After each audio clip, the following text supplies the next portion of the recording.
During my best friend's baby shower, laughter filled the room. Suddenly my husband leaned in. We should leave.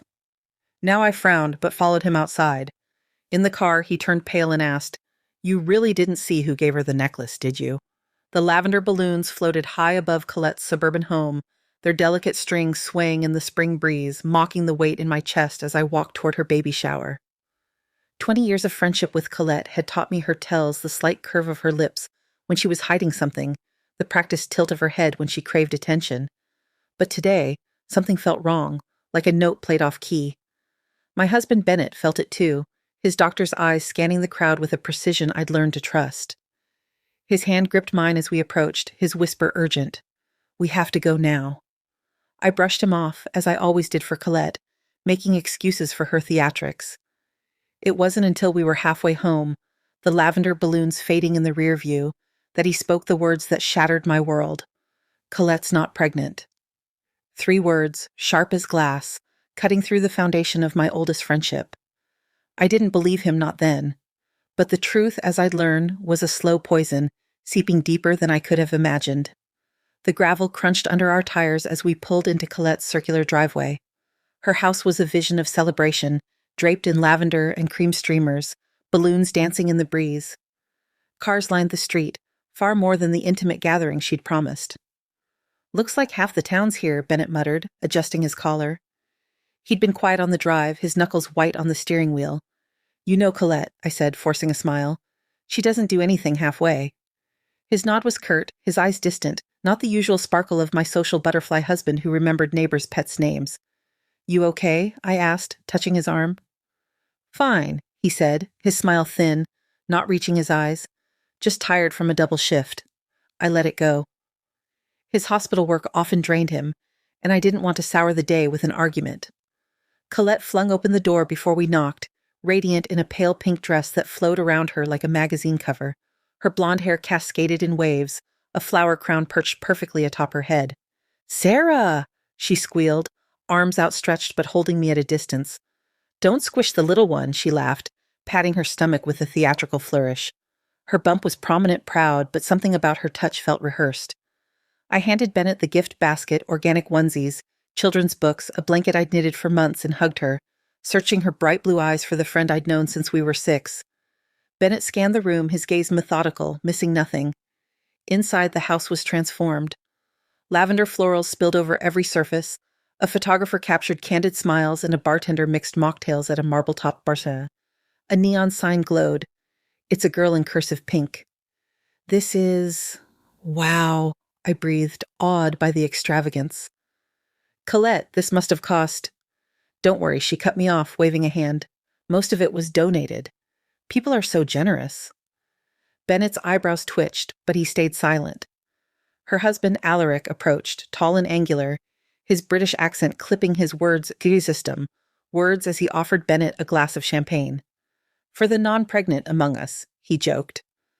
Bennett clinked glasses, his face unreadable. "First-time fatherhood. Big change coming," he said. Alaric's eyes flicked to Colette, a look I couldn't decipher passing between them. My old high school friends Opal, Sierra, and Gage surrounded me, their familiar faces a comfort. Sierra, paint-stained and bohemian, hugged me tightly. 6 months is an eternity in artist time, she teased. Opal, now a therapist, watched us with her analytical gaze. "How's the counseling center?" she asked. "Busy," I replied. "Everyone needs someone to talk to." Gage, Colette's younger brother, lingered quietly, his eyes holding mine a moment too long. Bennett noticed, his jaw tightening. Colette clapped her hands. "Now that Sarah's here, let's see the nursery mock-up." She led us upstairs, chattering about organic paint and sustainable timber. The nursery was a dream in pinks and creams, with a crystal chandelier, a hand-carved crib, and a whimsical forest mural. "It's stunning," Sierra gasped. I nodded, but unease stirred. This luxury didn't match Colette and Alaric's modest incomes. "Donated by vendors from my maternal health initiative," Colette said smoothly, as if reading my mind. Opal's skeptical. "That's convenient," tightened Colette's smile.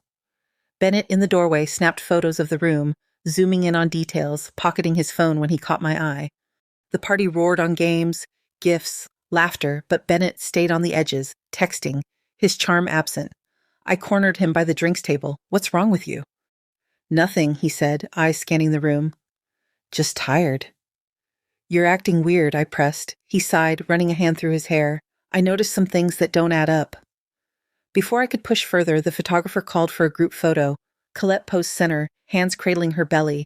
Bennett stepped back, his attention on a man by the gift table, middle-aged, salt and pepper hair, glasses, watching Colette with an unreadable expression. Who's that? I whispered to Sierra. She shrugged. Maybe one of Alaric's colleagues. Colette's mother, Patricia, gave a toast, her severe blonde bob framing her sharp features. This baby girl is a blessing after long silence, she said, raising her glass. The room cheered, but Bennett stiffened. We have to go, he whispered urgently, gripping my wrist. Trust me, Sarah. His intensity startled me. I made quick apologies to Colette, blaming a hospital emergency, and we left. In the car, the silence was heavy, the lavender balloons fading in the mirror. This better be good, I said. Bennett's knuckles whitened on the wheel. It's not good, Sarah. He didn't speak until we passed a rusty billboard halfway home. Colette's not pregnant. I laughed, incredulous. I saw her belly. You saw something, he said, his voice clinical. Not a 7-month pregnancy. I stared, my mind racing through months of Colette's careful hugs, angled poses, vague answers about doctor visits. When was the last time you touched her stomach, he asked.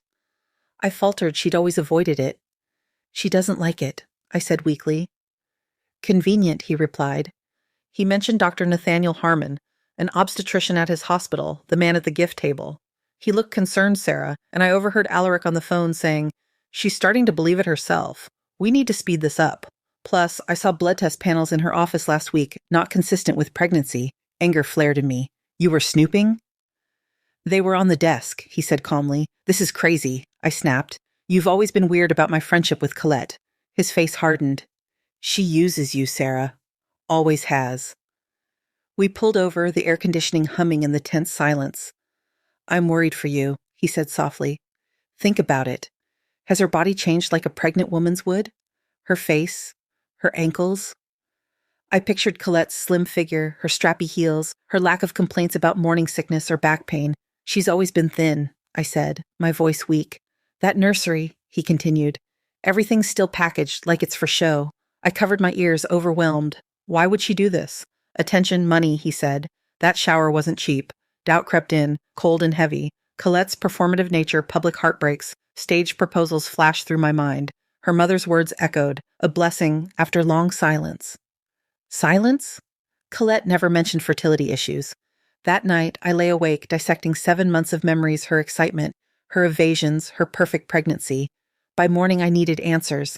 I texted Colette, claiming I'd left a shawl at her house. She replied she was at a doctor's appointment, but her sister Murad would let me in. At their Victorian home, Murad greeted me, disheveled in sweatpants. The house felt hollow without the party's glow. A bottle of red wine and half-eaten steak sat on the dining table. Late breakfast? I asked, eyebrow raised. Murad flushed. Alaric's from last night. Colette had something else. Her hesitation was telling. In the nursery, still pristine, I noticed unopened boxes, tagged clothes, a plastic-wrapped crib. Like a showroom, I murmured. Murad said Colette wanted everything perfect. Behind her back, I slipped a small journal from behind the changing table into my purse. Outside, I overheard Colette on the phone through an open window. I don't care what he thinks. This will be over after the donation clears. My blood ran cold. Donation? I drove away, her cold expression in my mirror. I called Bennett. You might be right, I said, trembling. I heard her mention a donation clearing and the nursery's untouched. He suggested keeping the journal as evidence, suspecting fraud or delusion. At home, I opened the journal. Entries dated 3 years ago, addressed to a dearest daughter, spoke of a baby who didn't exist. The latest, 2 weeks old, read, They've all accepted your coming. The donations are flowing. Soon we'll have everything we need. 3 years ago, Colette and Alaric were newlyweds then. A miscarriage, a delusion. Colette texted, asking to meet at her family's Lake Morrison cabin, alone, to share a secret. Dread and vindication churned in me. The cabin, nestled among pines, was faded, its porch swing rusted. Colette opened the door, no bump, no glow, just red-rimmed eyes. You knew, she said. I nodded. Inside, she admitted to a miscarriage a year ago, kept secret.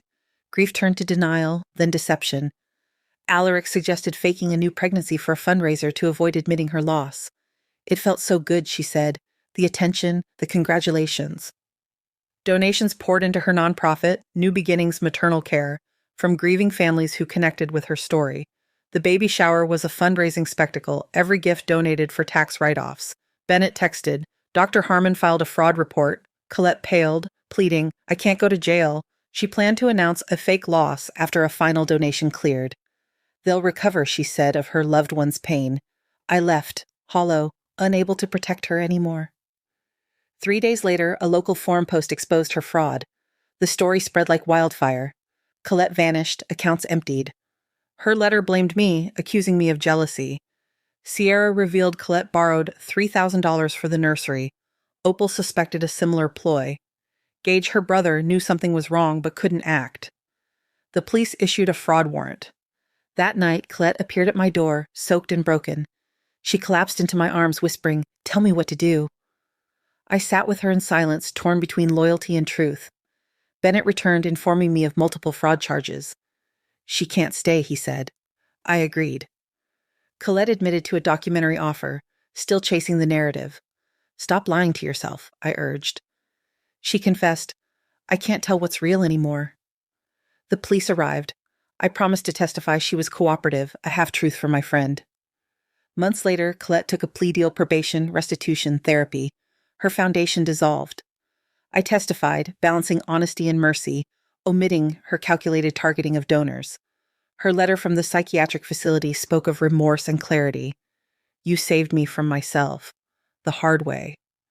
I stored it with childhood mementos and sat at the empty shower venue, reflecting on the lies we ignore for love. Colette taught me some lies are told for attention, not love, and the truth, though painful, is the only way to truly know someone.